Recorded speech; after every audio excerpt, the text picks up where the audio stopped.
O quinto e último hábito inconsciente que põe a sua carreira em risco na empresa, pessoal, é realmente de forma inconsciente, e todos eles são inconscientes, você acabar tendo alguns tipos de hábitos, alguns tipos de comportamentos recorrentes que fazem com que você não conheça profundamente a sua equipe de trabalho, né? E que basicamente são gerados por problemas de falha de comunicação, né? Ou de você ter uma preocupação em entender realmente, em conhecer o seu pessoal. E basicamente, quais são os exemplos em relação a esse hábito, pessoal? Basicamente, não dedicar tempo para conhecer cada membro da equipe. Logicamente, existem aquelas pessoas que têm essa parte de habilidade interpessoal muito mais aguçada, muito mais sensível do que outras pessoas. Algumas são muito práticas, né? Principalmente os engenheiros. Então, tem que ficar muito atento em relação a isso.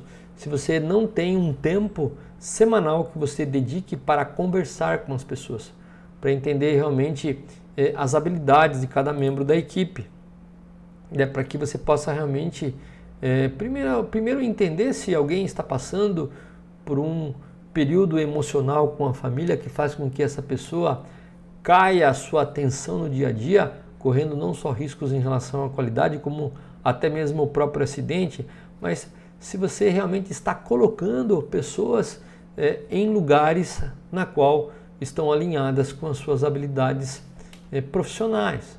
Então fique muito atento em relação ao quanto tempo você dedica para conhecer a sua equipe.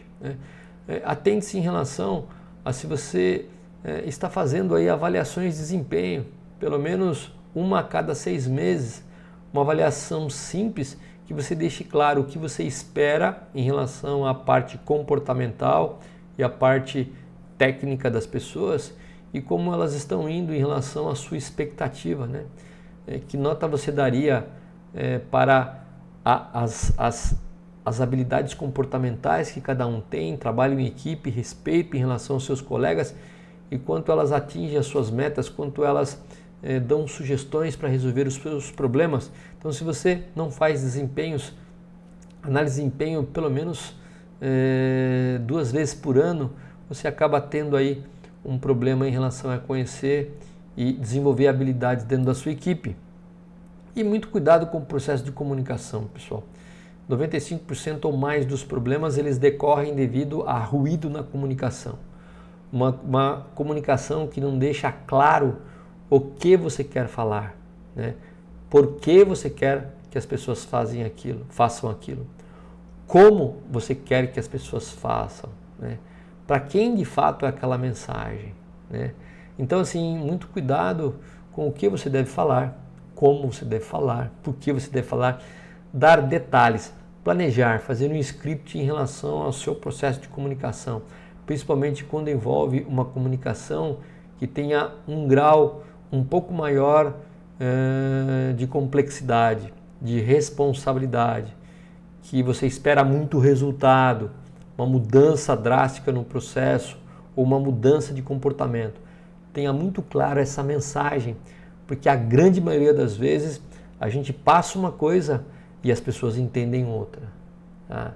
Então, uma boa dica é entender depois com as pessoas o que elas de fato entenderam daquilo que você quis passar, para verificar se não há desvios.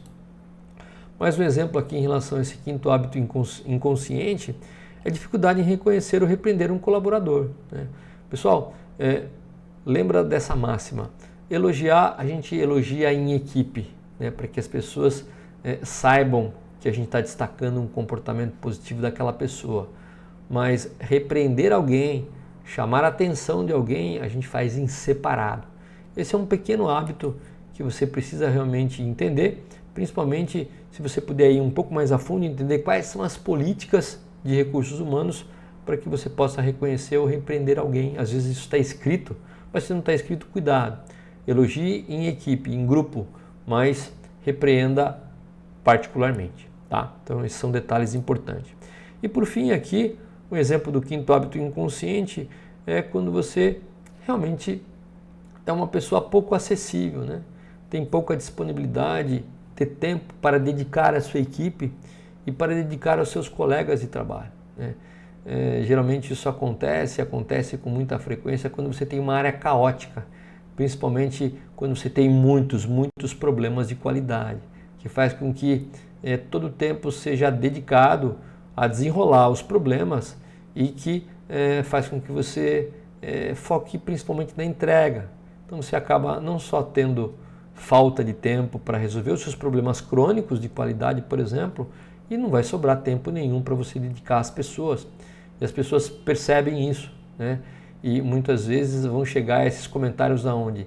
Lá na área de recursos humanos, onde vai minando a imagem daquela pessoa, daquele profissional. Vai formatando aí a sua marca pessoal, que basicamente você não quer e acaba sendo muito exposto em momentos de reestruturação, tá bom? Então tá aqui o quinto e último hábito para você ficar muito atento e tomar aí as suas ações corretivas.